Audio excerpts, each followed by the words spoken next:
টানা ৪১ দিন একটি আমল করুন, দোয়া কবুল হবেই ইনশাআল্লাহ। আমি নিজে আমলটির উপকার পেয়েছি এবং যাদেরকে বলেছি তারাও আমলটির উপকার পেয়েছে।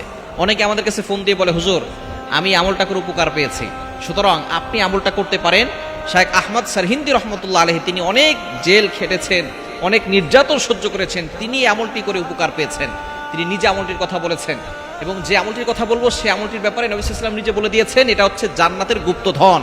এটা পরে আল্লাহর কাছে দোয়া করলে আল্লাহ তাআলা সেই দোয়াটা কবুল করেন। অনেকে আছেন বলেন, হুজুর দোয়া করছি দোয়া কবুল হচ্ছে না, সন্তান কথা শোনে না, স্বামী কথা শোনে না।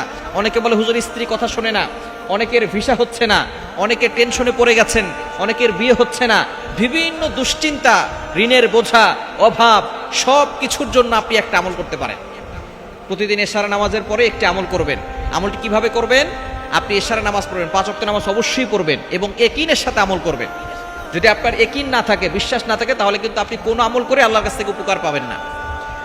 আপনি ইয়াকিনের সাথে আমল করতে হবে যে আল্লাহ তাআলা আমাকে বিপদ থেকে উদ্ধার করবেন। টানা ৪১ দিনের একটি আমল করবেন। মা বোনরা যেহেতু আল্লাহ প্রদত্ত অসুস্থতার সময় আসে, এই জন্য টানা ৪১ দিন যদি করতে না পারেন, মাঝে অসুস্থ হন, আপনি যে কদিন অসুস্থ থাকবেন গুনে রাখবেন, তারপরে থেকে আবার করা শুরু করবেন। তো অবশ্যই ৪১ দিনের আগে আপনি ভালো ফলাফল পাবেন ইনশাআল্লাহ। এশারের নামাজের পরে আমলটি করবেন।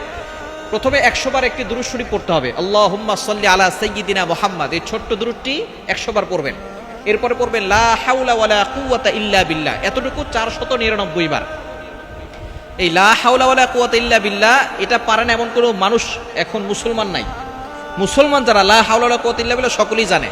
আর লা হাওলা ওয়ালা কুওয়াতা ইল্লা বিল্লাহর ফজিলত অনেক বেশি। আবু দাউদ শরীফের হাদিস, তিরমিজি শরীফের হাদিস, মুসলিম, বুখারী, যত ধরনের কিতাব আছে, সিয়াসিত্তার সমস্ত হাদিসের কিতাবের ভিতরে হাদিসটি এসেছে যে এটা হচ্ছে জান্নাতের ভান্ডার। এটা পড়ে দোয়া করলে আল্লাহ তাআলা সেই দোয়া কবুল করেন।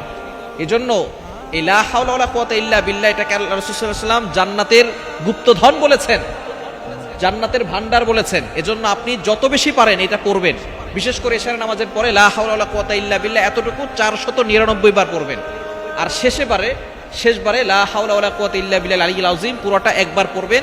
এরপর আপনি আল্লাহর কাছে দোয়া করবেন, আপনার কাকুতি মিনতিগুলো আল্লাহর কাছে বলবেন। সন্তান কথা শোনে না, আপনার সংসারে অশান্তি, স্বামী কথা শোনে না, সন্তান বিয়ে হচ্ছে না অনেক মেয়ের, এবং আপনি দুশ্চিন্তায় আছেন, ডিপ্রেশনে আছেন, ফার্স্টেডের পিপল যারা, এশার নামাজের পরে এই দোয়াটা পড়বেন, আল্লাহুম্মা সাল্লি আলা সাইয়্যিদিনা মুহাম্মাদ, এটা ১০০ বার, লা হাওলা ওয়ালা কুওয়াতা ইল্লা বিল্লাহ ৪৯৯ বার, আর লা হাওলা ওয়ালা কুওয়াতা ইল্লা বিল্লাহিল আলিয়্যিল আযীম পুরোটা একবার পড়বেন।